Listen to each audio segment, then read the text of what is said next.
Good day everyone, this is Muhammad Ali Sultan and welcome back to Sir Zen's channel. Again, let us solve some mathematics problem about permutation. Number 14. From 4 numbers, how many 4-digit code can be made if no numbers is repeated in a code? Letter A, 18, letter B, 20, letter C, 12, letter D, 24. Okay, i-identify muna natin yung mga given sa ating STEM.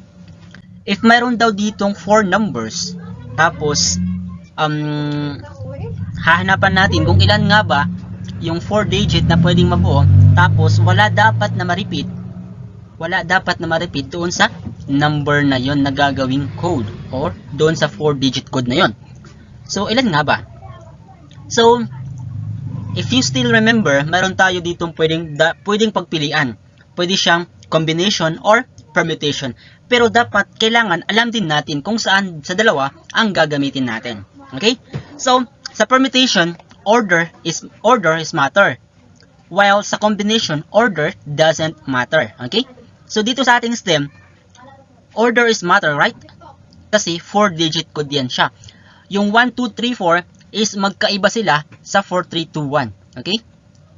Kasi, yung order, nagmamatter talaga yan siya. So, gagamitin natin is permutation. Okay? So, if meron tayo ditong 4-digit code, kumbaga, meron tayong 1, 2, 3, 4 na mga blanco. Okay.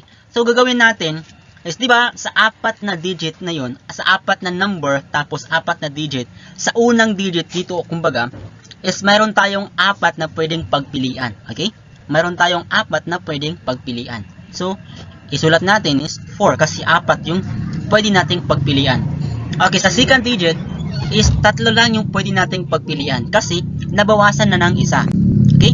Nabawasan na ng isa doon sa first term natin. Then, after dito sa 3, mayroon lang tayong dalawang pwedeng pagpilian kasi nabawasan na ng dalawa yung ating 4 na number. Okay? Then, sa last digit o sa last term is isa lang yung pwede nating pagpilian kasi nagamit na sa 3 digit yung pwede nating pagpilian. Okay? So, ganyan lang siya. Sa unang digit, may 4 tayo na pwedeng pagpilian. Sa pangalawang digit, may 3 tayong pwedeng pagpilian. Sa pangatlong digit, 2 lamang ang pwede nating pagpilian. Tapos, sa last digit, isa lang ang pwede nating pagpilian. Okay?